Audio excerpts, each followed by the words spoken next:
मैं दिल्ली विश्वविद्यालय में पढ़ाता था, दिल्ली विश्वविद्यालय में मनुस्मृति को सिलेबस में ऐड किया जा रहा था, सिलेबस में डाला जा रहा था कि मनुस्मृति को भी पढ़ाया जाए, क्योंकि वो पहली कानून की किताब है।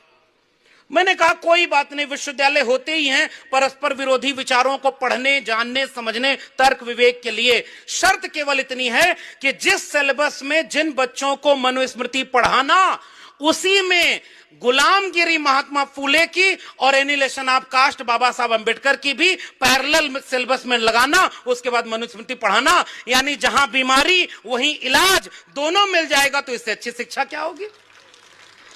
इसलिए मैं कहता हूं कि चलो तुम नहीं जलाना चाहते, मत जलाओ, पढ़ने दो पूरे भारत को, लेकिन साथ में गुलामगिरी भी पढ़ने दो। और मेरे पुरखे ने सवाल पूछा कि अगर मुख से पैदा हुए थे तो गर्भ कहां ठहरा था। मैं नहीं कह रहा हूं, गुलामगिरी में महात्मा फूले कह रहे हैं। वही महात्मा फूले जिनकी मूर्ति महाराष्ट्र के मुख्यमंत्री ने अभी कुछ महीने पहले बनवाई है।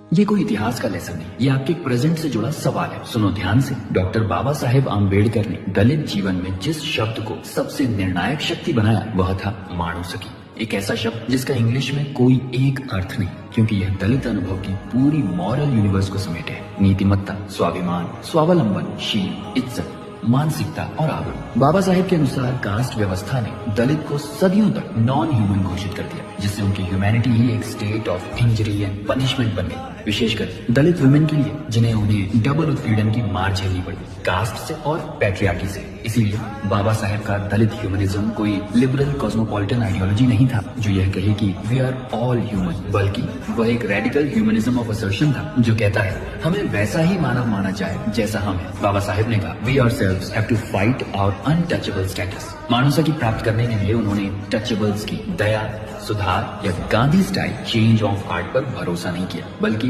दलितों को सेल्फ रिलियंट बनाकर कास्ट को स्ट्रक्चरली डिस्ट्रॉय करने का मार्ग चुना। Educate, agitate, organise. इसी विचार से उन्होंने दलित महिलाओं को केंद्र में रखते हुए जेंडर प्लस कास्ट की संयुक्त जंजीरों को तोड़ने पर जोर दिया और उन्हें education, employment, body politics, dignity and political participation के माध्यम से नया व्यक्तित्व दिया, एक नई दलित वुमनहुड। 1927 के महान सत्याग्रह उन्होंने कहा You should abandon all markers that identify you as untouchables। और 1956 में नावायाना बुद्धिज्म अपनाते हुए उन्होंने दलित विमेन और मेन को 22 प्रतिज्ञाएं दी ताकि वे अपने शरीर, आत्मा और समाज को पुनर्निर्मित कर सकें। इस प्रकार मानवता केवल एक भावना नहीं बल्कि एक सिविलाइजेशनल रिबेलियन थी, क्योंकि दलित विमेन और मेन के लिए निजी और सार्वजनिक जीवन में कोई विभाजन नहीं था। Their personal was political. आज उसी बाबा साहेब का प्रश्न